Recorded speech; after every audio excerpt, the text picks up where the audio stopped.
So I'd like you to take 2 or 3 minutes just to think about this in terms of your own program design. So what we're going to do, I'm gonna go through a few different pre, during, and post, and then if you guys had other ideas along that we can throw into the air as well, feel free to jump in. First, a couple of resources feel free to talk to me more about or take a photo of. One is that we are a member of, Tulane is a member of the Diversity Abroad community. You can go online, diversityabroad.com, and you all as Tulane faculty can set up a login for yourself. And if you have any issues, contact our office and we'll help you. And so this has a lot of resources for thinking about diverse students studying abroad and different issues that they may engage with and feel in terms of navigating foreign environments. So there's a lot of on-site and pre-departure and post-reflection activities in thinking about diverse students and study abroad. Also, if you're interested, NAFSA is another one where you don't even need the login for this, but they have many intercultural learning activities that can work as icebreakers in your class for first day. And in fact, some of these are good even on campus when you're trying to diversify how you're doing your get to know you activities or kind of creating bonding. And then here are 3 others that have sort of intercultural learning activities that can be adapted either for your course or for your program.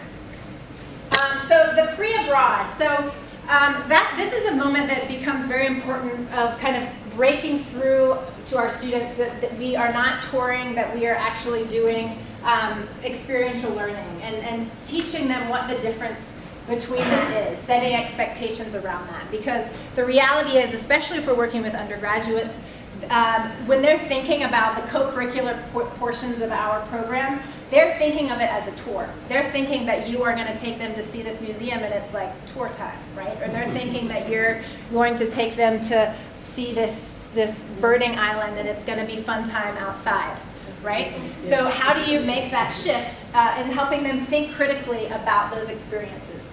So one is that we need to hold our students accountable for the itinerary.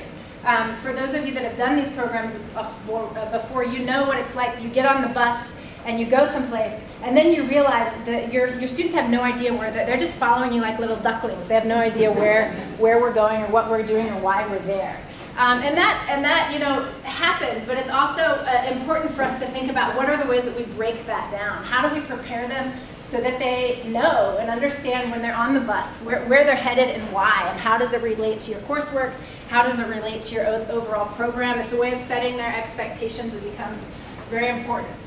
I'm sure you all talked about sort of the creating readings that are course specific or country specific that help them incorporate that. So if you are doing a site visit, your students shouldn't be learning about where you're going just when they arrive and they talk to the tour guide. It should be incorporated in the way that you are preparing and thinking about it, helping them understand how it relates to the course perspectives. It could be defining a research question that relates to your class or your program and location. If many of you are on programs that may be teaching more than one course, so how do they relate together? Why are you doing these visits? And thinking about negotiating access, we do a lot of this behind the scenes work to make these things happen. And we often think about that, and our students are unaware, are oblivious at times.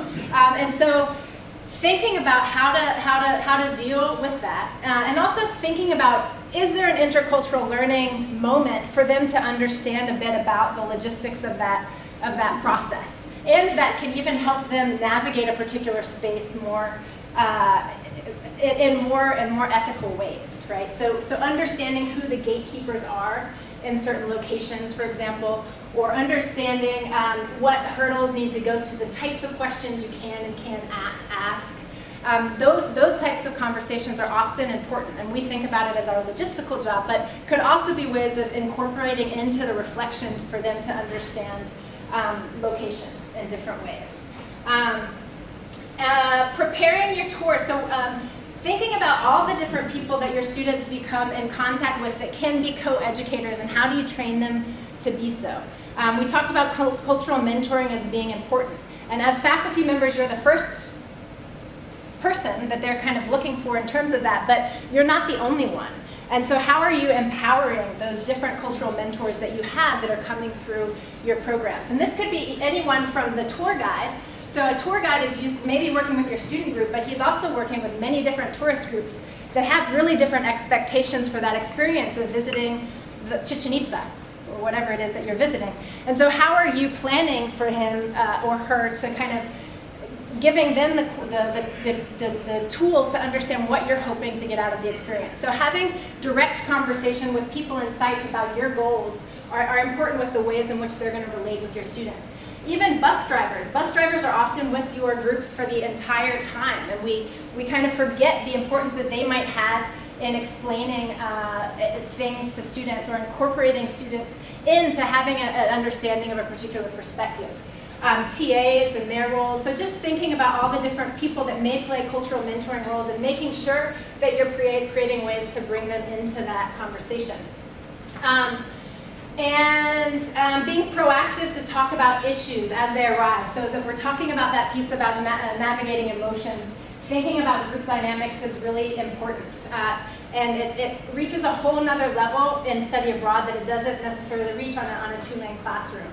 Of group dynamics, of bullying, of certain people becoming isolated. We can see those often earlier, and it's easy to kind of let them go too far before they become an issue. So thinking about ways that you're talking about it and creating that sort of inclusive environment, an inclusive course, etc. Anything else in the pre yet? I'm not trying to instigate trouble. No, please do. Trouble's good. So I think from our perspective, we want the students to have like this holistic experiential experience where we're proud of them and doing all these things. I've detected sometimes a scenario where the student really doesn't care. Yeah, I mean, maybe that's what, maybe they don't know they could care. It's more about like, well, I have to take these classes. I've got a heavy load. I'm trying to fit this in. You know what I mean? Yeah. So their motivation coming into it is different from what we sort of like at heart want them to get out of it. Yeah. I mean, so anyway, I don't think there's an answer necessarily, but I'm just kind of thinking in my mind I think all this is important for encouraging them to get the most out of it that they can. But I think sometimes maybe they just don't want to. Yeah. And I'm not. Yeah. I'm not. No. I mean, having that awareness, I think, is really, really key. But I think you can help foster them to want it. Right. Exactly. I mean, I think that's the key is thinking about fostering it, but also being very aware that you have to meet the student where they are. If you're talking to a student that they don't want to engage in this, the way that you're going to make them engage is not necessarily taking them here, but maybe you have to kind of and so I mean, like adjusting our expectations for where we end up. Yeah. At the beginning, the end, the middle. Right. And then I think even in all the stages of that as like an ongoing process and conversation with the student, and starting it out pre that they're training them, to kind of edge the needle. Along those lines, different students have different things they want to get out of the experience. Some want this, intercultural experience and immersion type experience. Others want to be there as a tourist. Obviously the optimal would be to have them all experience the sort of intercultural experience.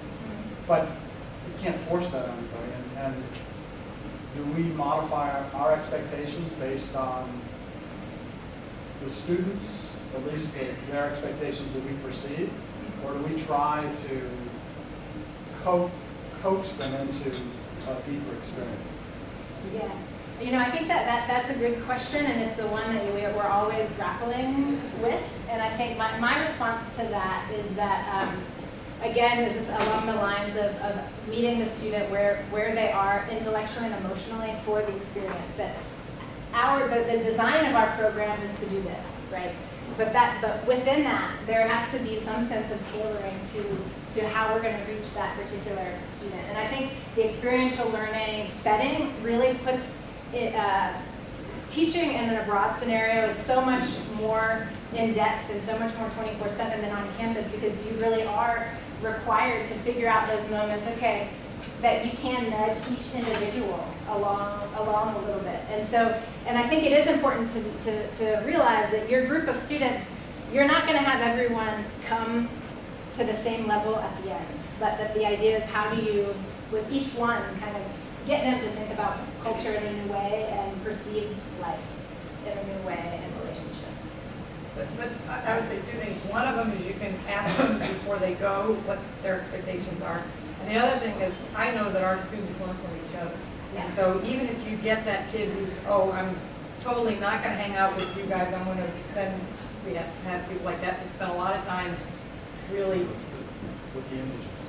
just doing all they're totally involved in the stuff. They're not just, I mean, it's not that they're unsafe, but they are going to, given a choice, they're going to just get really culturally involved. And the others, and all they want to do is go out and play. But that there's peer pressure is pretty good. Yeah. And some of those kids who really didn't expect to get involved, they see the other ones finding the coolest bakery, finding the neat place to go hiking, finding whatever it is. They're like, oh, well, I want to find out about that too. So even though they may not expect to do that, they think they're just going to take a study of neuroscience and see a little bit of Berlin, right? I think they see their other friends doing that and they're like, wow, I'm missing out. There's a lot of that they don't want to do, so then they start. Yeah. And that kind of gets into this the sort of emphasis on group bonding, this piece, and especially depending on the type of course, depending on the group of students that you have, we can't underestimate this enough. That you have to create an environment in that pre-departure that fosters trust in the students of you in a way that they wouldn't in a classroom necessarily, because you just need them to answer to you in the classroom space in terms of their work. But in study abroad, for safety and security reasons, I want to know which of my students are staying out until 3 a.m. Partying and drinking too much. I want that line of communication to be open enough and the bond to be large enough that I can have that information. And so it means pre-departure work in a way that it doesn't foster between you. And then you also have to think about the intergroup dynamics so that you're getting that environment among your group that it's driving them in those ways. Okay, so on site, the importance of pre-briefing and debriefing all activities, all co-curricular activities with students, so that we are helping set them up to have those moments to stop and reflect. So are you building space in your syllabus? Are you building space in that visit that you're able to separate them? And it doesn't always have to be a classroom space. It doesn't always have to be that you stop and you all report back to the study center to talk about it. It might be that after visiting X community, you're going to sit underneath the tree and have a 30-minute reflection and conversation. So being aware of the importance of that pre and post. Also being aware of the rhythm of your students when they're too tired to do it. What is going to work that you're able to kind of create the environment for that to happen. We talked about empowering local guides, choosing sites that are thinking about kind of that first narrative, that high culture, but then also choosing sites that critique that dominant narrative of culture. Thinking about fields, whether or not you are anthropologists, to a certain extent, the field of study abroad asks you to think about reflecting on space, reflecting on the process of ethnography is important in terms of the work that you're doing. So thinking about how you might ask students to jot field notes or to kind of think about active reflection in different ways. Talking about issues of race and gender identity within the context of your coursework. The importance of citing international authors in your neuroscience paper, for example, and how that brings new lenses to the field that you study.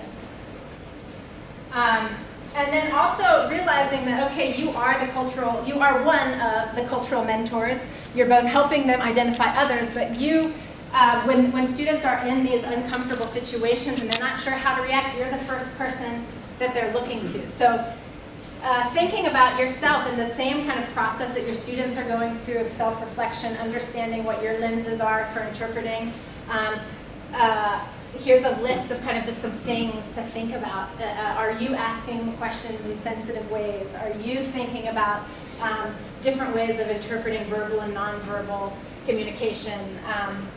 Are you showing cultural humility? So kind of that kind of self-introspection as well, because whether you think about it or not, your students are looking at you and to you. So thinking about our processes on site. Does anyone else have some other on-site intercultural things that came up in your conversation that have worked really well? You want to add right now? Okay, and then the next piece, and then making your courses relevant. So thinking about how to sort of adapt syllabi so that they are site-specific, even if it's a course you've taught on campus for 20 years. What are the ways in which you are talking about the site? And I use this particular photo in thinking about, that they're having a conversation on a bus, because oftentimes our classrooms are these kind of unconventional spaces. Sometimes the bus is a horrible place to do reflection because no one can see each other. You can't, you're going to get car sick looking backwards. So if that's the case, this isn't the right location, right? And you're too tired. Like sometimes you really have to make something different, right? But having an awareness that it can be a different location than a classroom, but then also thinking about what works realistically for that group. And then upon return, which is often the hardest moment to think about some of these intercultural moments, because they're all gone, they're dispersed, they go home for the summer. How do we keep having them think about this stuff and reflect? Are you building it in to your experience in any way in terms of the course? Is there a way that your course may continue after? Are you having meetings with your students after they return, whether it's one-on-one, whether it's group, that you're giving them the space to reconnect? Are you thinking about ways they might engage in intellectual communities, in the study abroad office upon their return, so that they can work on articulating how the experience mattered? So any other returns, stuff that we can bring up? Yeah. I think that a reflection question would be nice to be added to the evaluation of all of our programs. However, students generally speaking refuse to do these evaluations. So I think I have 34 students total last year. If 6 completed the evaluation, then that was a lot. So I think it would, for all of us, be very beneficial to, I don't know, maybe there is a system where you can say, well, the final grade will not be shown prior to you completing the evaluation, because it's important for us to get feedback.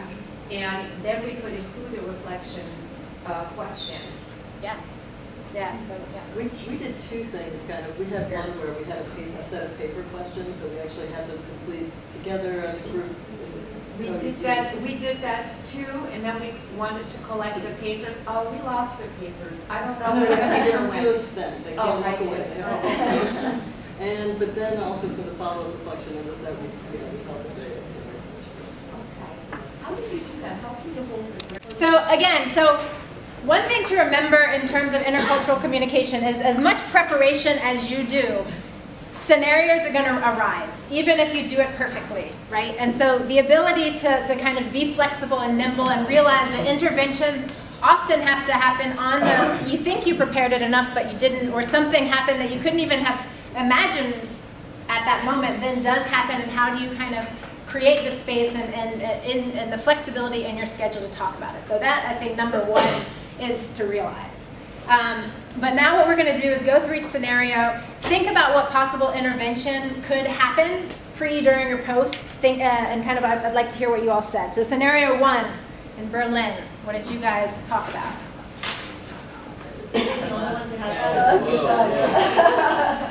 I sat her down for an hour.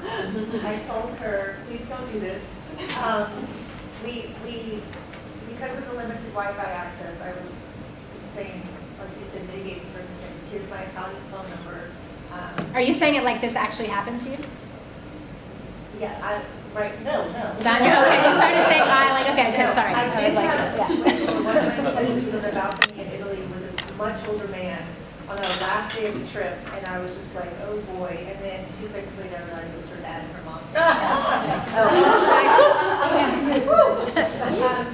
But he was telling us that we can make it a rule in our program that we can't go in another country. Like, we have to decide if that's the rule or not.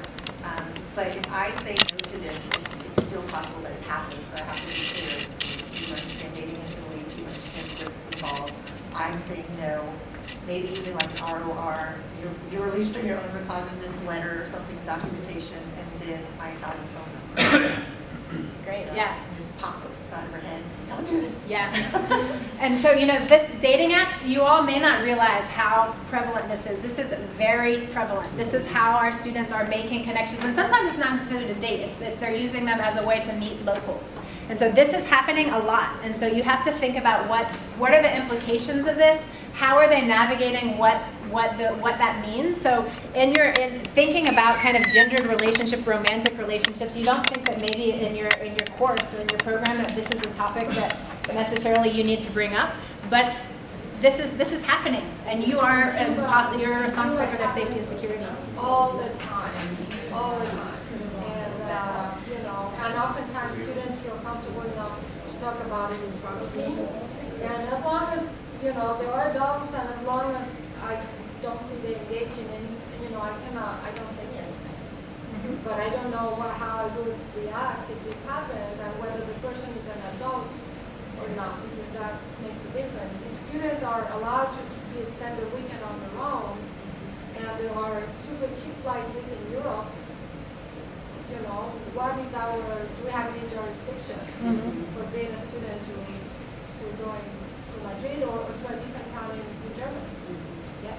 Yeah, I mean, I think the number one is rules of your program. What do you want to set or not set as that you feel are comfortable, and then and then they can be enforceable. Students can be released from the program for breaking the rules that you set. But at the same time, we also know that you can set a rule and students will break them, and at the end of the day, you are responsible for the outcomes of what happens. So at the same time, the ability to have that side of that frank conversation with the student, for students to realize that dating has cultural differences across culture, and what are the signals that they're putting out, that you're aware of what dangers that student may be in, acting in certain ways in that cultural context, so that you can help them navigate. Or if you're not aware, that you're finding the right cultural broker in country that can help explain that to the student.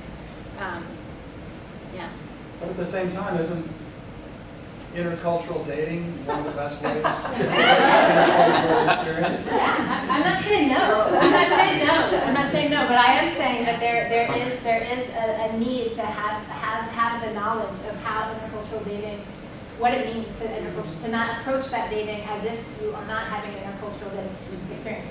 My husband is Brazilian, and man, if I did not learn how to navigate culture, we would last like 2 minutes. But I love my relationship, You have to, that students become aware, whatever that means, and it's going to be different in a different location, right? It may be safe in one context, and in another, it really isn't. That going to, there have been very awful cases and scenarios where students thought that they were just doing what they would do at Tulane's campus, and then they ended in a situation of sexual assault, just giving signals that they didn't realize they shouldn't have been giving. So that you're aware of the cultural scenario where you are. The fact that the Frank came to the director of this department, I was like, your friend's concerned about you, this is not a good thing, and then I don't have access to you at all. I'm okay with, the place you would be. Well, one thing I could add on that one is if you make it abundantly clear before you go that you guys need to look out for each other. That is really important, because these guys know we've had problems with students, and I thought we did a pretty good job last year just saying you need to look out for each other. Just, if you live in New Orleans, you got to be street smart, you got to be looking out for each other. That totally goes no matter where you're going in the world, you got to be looking out for each other. And I think sometimes that's almost stronger because they will tell their friends, and then their friends can relate. But if something like this happens and you are really worried, I personally, I would worry that a student in my group is going to spend a weekend with a person that I met. I think it's a reasonable situation to worry about. But what can we do? Do we call here? Do we call Wade? What do we do? Yeah, you can call here for advice. I think if the scenario is that you're saying no, right, and you want to elevate that, you can write to our office copying the student that same scenario is case for release from the program. We can help enforce that tactic. If it's a judgment call too, you know, there's figuring out what your network is that helps on that judgment call. It might be our office, it might be staff that you have on the ground, it might be, you know, a host family that knows the person that, you know, she's not in that case, but yeah. Yeah, so one thing we did to prevent recurrence is that we really schedule a lot of social events in the weekends, and then organize outing to somewhere as a group, so that, you know, every day there are some activities. It's very hard that you have a long break. This long break, you know, then you lost track of everyone. So we give them 1 day break in the weekend, but, you know, usually on Sundays probably a break, but on Saturday you have activities, and then sometimes just like same issue that, you know, if we have teach 2 courses.